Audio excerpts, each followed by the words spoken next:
여러분 안녕하세요. 오늘은 지난 시간에 약속드린 것처럼 제가 그동안 외국어를 공부해온 비법을, 저만의 노하우를 공개하도록 하겠습니다. 저는 영어를 가장 먼저 배우기 시작했고요.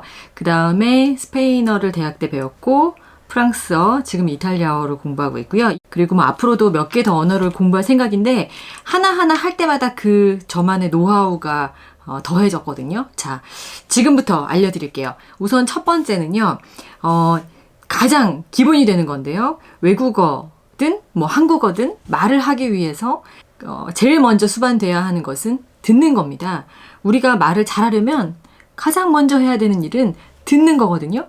그래서 우리 어렸을 적에 처음에 한국어 배울 때를 한번 떠올려 보세요. 우리 아이들이 눈을 뜨면 그때부터 세상 모든 것들이 사실은 수업의 일환이잖아요. 우리가 어디로 유학을 가거나 외국 가서 살 수 있는 기회가 없다면 그거와 비슷한 환경을 만들면 돼요. 이를테면 저는 이탈리아 공부를 하면서 한국에 있지만 아침에 눈을 뜨면 무조건 이탈리아어가 들리게 환경 설정을 해요. 라디오, 알람부터 시작해서 팟캐스트 방송, 또 영화를 틀어놓기도 하고요. 자동차에 탔을 때도 계속해서 이탈리아어 공부를 할 수 있도록 모든 거 다 세팅을 해놓는 편이에요. 굳이 말을 알아듣지 않아도 괜찮아요. 그거를 계속 듣고 있다는 사실이 중요하거든요. 그러면 어느 순간부터 음가가 들리기 시작해요. 처음에는 소음으로 들리고 무슨 말인지 모르겠는 그런 언어처럼 들리지만 나중에 가서는 그 모음이 하나하나 음절이 들리기 시작하고 구분이 되고 뜻은 몰라도 그 단어가 머릿속에 들어오게 되고 이런 현상이 벌어집니다. 밥 먹을 때, 설거지할 때, 청소할 때, 샤워할 때, 출근 준비할 때, 운전할 때, 출퇴근길 지하철에서 계속해서 그 소리를 들을 수 있도록 설정을 해라 하는 것이 저의 첫 번째 조언이고요. 그리고 그 다음에는요. 조금 듣기 싫으신 잔소리 같은 얘기를 해야 되는데요. 언어 공부하는 사람들 사이에서는 흔히 하는 얘기 중에 하나가 이런 게 있어요. 언어는 머리로 배우는 게 아니라 엉덩이로 배운다. 무슨 얘기냐면 어쩔 수 없이 그 절대적인 시간을 투자해야 되는 부분이 있어요. 그게 뭐냐면 문법이랑 단어예요. 문법하고 단어는 어떻게 보면 정말 기초공사이기 때문에 이게 없으면 사실은 아무리 다른 말을 유창하게 하는 것 같아도 좀 완벽하지 않거나 굉장히 듣기에 거북한, 또 외국인이 들었을 때는 어디서 배웠길래 저러지? 라고 할 수 있는 그런 뭔가 불완전한 언어를 구사할 수밖에 없고요. 그리고 언어의 실력이 느는데 한계가 생기거든요. 그래서 어쩔 수 없이 앉아서 문법이랑 단어 공부를 해야 되는데 이거 진짜 지루하고 좀 참아내기가 힘들죠. 저 같은 경우 어떻게 하는지 보여드릴까요? 제 노트가 있어요. 제 영어, 스페인어, 불어 공부한 노트는 너무 오래전이라 지금 없고요. 작년부터 하고 있는 이탈리아어 공부, 제가 실제로 노트 필기한 그 노트들이에요. 우선 이 노트는요. 제 수업 시간에 그 선생님께서 말씀하신 것들, 제가 기억하고 싶은 것들을 마구잡이로 적어 놓은 겁니다. 그래서 보시면 좀 두서가 없고 정리가 좀 안 돼 있어요. 수업 시간 노트 필기 한 거라고 보시면 돼요. 요거를 바탕으로 저는 어떻게 하냐면 매일매일 복습을 해요. 제가 이 세 가지 노트에 나눠서 써 넣는 거예요. 네. 뭐냐면 이 노란색은 단어장이고요. 그리고 이 초록색은 문법이고요. 그리고 얘는 동사 변화예요. 라틴어 계열의 언어들은 동사가 너무 복잡해요. 변화를 많이 해요. 현재, 과거, 미래, 시제뿐만 아니라 주어의 인칭에 따라서 굉장히 다양한 형태로 변화하거든요. 그래서 이거를 무조건 무식하게 외우는 수밖에 없고 입에 붙도록 계속 훈련을 하는 수밖에 없어서 제가 권하는 방법이 바로 단어, 동사를 하나 배웠다. 그러면 이렇게 수업 시간에 적어놓은 노트를 보면서 다시 한번 제 스타일대로 정리를 하는 거고요. 그리고 단어도 마찬가지고 이제 문법이에요. 문법도 이탈리아어 굉장히 복잡하거든요. 근데 이거를 시각적인 효과를 많이 활용하시라고 저는 얘기를 하고 싶어요. 그래서 이렇게 색깔을 많이 집어넣고 내가 알아보기 쉽도록. 또 한 가지 좋은 예를 보여드리면 여기 보면 동사 변화 다 나오는데 그 상태를 나타내는 동사를 제가 공부할 적에 머릿속에 좀 더 각인을 시키기 위한 방법으로 이렇게 그림을 그렸어요. 근데 이렇게 그림을 그리는 게 굉장히 우스운 일 같지만 사실은 아주 효과적이거든요. 이렇게 그림을 그리고 내 머릿속에 집어넣은 지식과 그냥 수업 시간에 한 번 듣고 말고 딱딱한 어떤 자료를 보고 그 밋밋한 색깔로 이렇게 일방적으로 읽어내고 적고 했던 그런 정보하고는 머릿속에서 남겨지는 기간 자체가 정말 큰 차이가 있거든요. 그래서 이 엉덩이로 공부하라라는 부분에서는 제가 두 가지를 강조하고 싶은 건데요. 하나는 나만의 교재를 만들어라. 우리가 일반 서점에서 살 수 있는 그런 교재들에는 정말 방대한 양의 정보가 들어있지만 나에게는 필요 없는 것도 많아요. 그래서 나만의 어떤 교재를 이렇게 정리해서 갖고 있는 것은 나중에 찾아보기도 너무 쉽고요. 그리고 이거를 정리하는 동안에 내 머릿속에 다시 한번 입력이 되거든요. 그럴 때 중요한 거 바로 또 두 번째 포인트는 오감을 활용하라. 이 무슨 얘기냐면은 손으로 쓰고요. 이거는 내 이렇게 동작을 하기 때문에 나에게 각인이 되는 행위거든요. 손으로 쓰고 그리고 그것을 이제 내가 눈으로 보죠. 그런데 그것을 소리내어서 읽어요. 그럼 또 입이 일을 하고 있는 건데 그 소리를 내 귀가 듣고요. 그 뇌에 기억이 남습니다. 그래서 이 모든 내가 할 수 있는 행동들을 다 이용해서 활용해서 내 머릿속에 각인을 시키는 과정이라고 보시면 돼요. 그 다음으로 제가 권하고 싶은 거는 친구를 사귀어라. 요거예요. 쉽지 않게 느껴지시겠지만 굉장히 중요하고 굉장히 효율적으로 외국어 실력을 향상시킬 수 있는 방법이에요.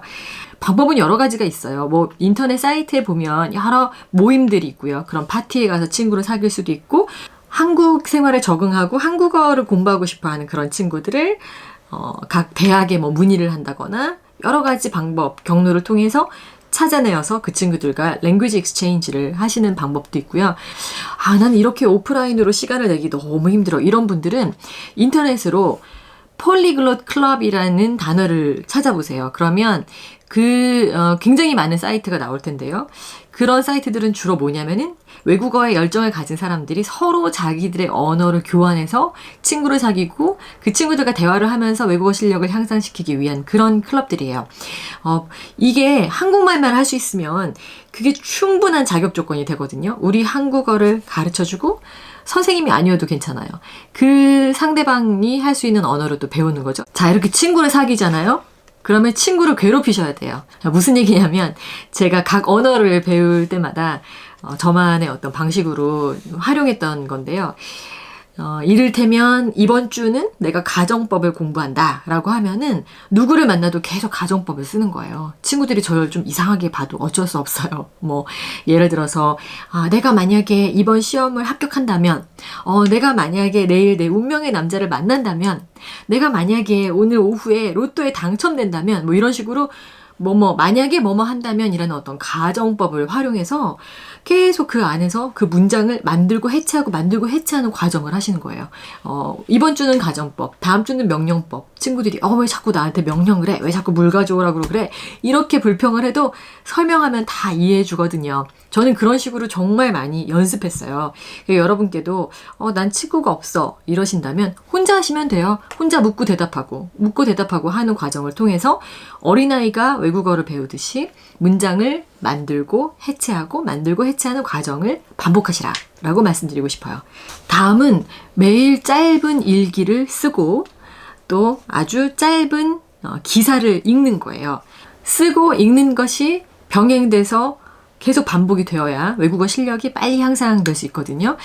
어렵게 생각하지 마시고 5줄 정도의 일기 혹은 5문장 정도의 일기를 매일매일 조금씩 써보는 거예요. 이게 굉장히 좋은 이유는 뭐냐면 내 실제 상황, 내 실제 감정을 거기에 쏟아부을 수 있거든요. 문법적으로 맞는지 안 맞는지 누가 봐주지 않아도 괜찮으니까 계속해서 열심히 사전 찾아가면서 문장을 만들어 보시는 그런 훈련을 하시는 거고요. 그리고 또 하나는 읽는 거예요. 제가 해본 결과로는 문학작품을 읽어도 좋지만 그건 시간이 많이 걸리기도 하고요. 가장 좋은 거는 사실 뉴스를 보는 거예요.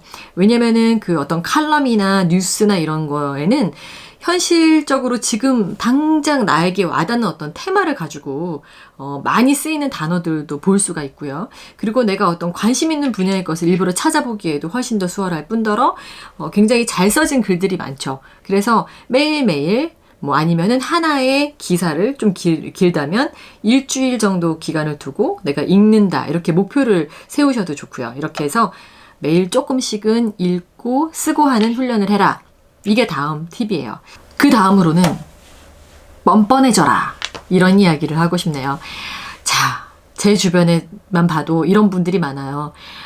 아니 지금 내가 나이가 몇인데 후배들 앞에서 창피하게 어떻게 엉터리 영어를 하겠어. 이런 분도 계시고 아우 자식한테도 내 진짜 모습을 알리고 싶지 않아. 이런 어머니들도 계시더라고요. 저 외국어는요 무조건 뻔뻔해야지 잘할 수 있어요. 아 내가 좀 부족하더라도 배우는 첫날부터 써먹어야 돼요. 이게 좀 정말 기회가 있을 때마다 무조건 기회가 있을 때마다 이렇게 쭈뼛쭈뼛 정말 다시 한번 생각하고 이게 완벽하지 않으면 어떡하나 이런 거 걱정하지 마시고요. 그냥 무조건 지르시는 거예요. 뭐 말이 안 돼도 되고 누가 봤을 때 아니 저 사람 왜 이렇게 용감해? 그래 이거 내가 원래 내가 쓰는 언어가 아니야. 너 나만큼 한국말 잘해? 약간 이런 식으로 뻔뻔하게 나가셔야 외국어를 잘하실 수 있어요. 네, 자신감의 싸움이에요. 그리고 마지막으로 꼭 말씀드리고 싶은 게 있어요. 운동이랑 비슷해요. 외국어 배우는 건 어떤 의미냐면 오늘 갑자기 13시간 운동한다고 근육맨이 되지 않죠. 복근 안 생깁니다. 똑같은 원리예요. 매일 조금씩 30분이라도 좋고 하다못해 10분이라도 좋으니까 매일 조금씩 꾸준히 하시는 게 중요해요. 그 과정이 지루하겠지만 이거를 정말 믿고 열심히 하시는 분들에게는 정말 놀라운 진짜 너무너무 신기하고 짜릿한 경험이 찾아오게 되어 있어요. 저 진짜 불어 배울 때 저 35살 넘어서 배웠는데 프랑스에서 매일 모르는 말이지만 계속 TV를 틀어놓고 있었거든요. 그러면서 공부를 했어요. 문법이랑 단어 공부를 했어요. 그랬더니 어느 날 스파게티를 먹다 말고 뉴스가 들렸어요. 진짜 신기한 체험이고요. 이 단계를 벗어나게 되면 그 다음에 또 어떤 순간이 오냐면은 꿈을 꿔요. 이거는 외국어 공부 열심히 해보신 분들은 체험하신 분들도 계시죠. 이 꿈을 한번 꾸잖아요. 그러면은 실제로는 많이 는 것 같지 않아 라는 생각이 들지만 그 시점부터 이제 자기도 모르게 한 1, 2주 이렇게 지나게 되면은 막 갑자기 늘어있는 자기 외국어 실력을 발견하게 되고 깜짝 놀라게 되고 정말 짜릿한 기쁨을 느끼게 되죠.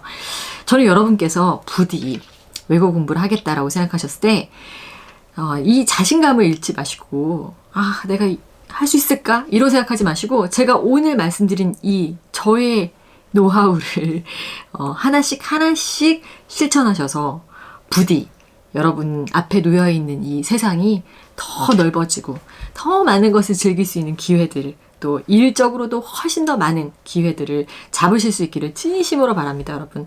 자, 이제 구체적으로 스페인어, 프랑스어, 이탈리아어 배운 과정들과 또 외국어를 배우는데 여러분이 가지실 수 있는 수많은 의문점들에 대해서 앞으로도 계속 컨텐츠를 이어서 만들어 볼게요. 기대해 주시고요. 구독해 주시고요. 다음 시간에 만나요. 안녕.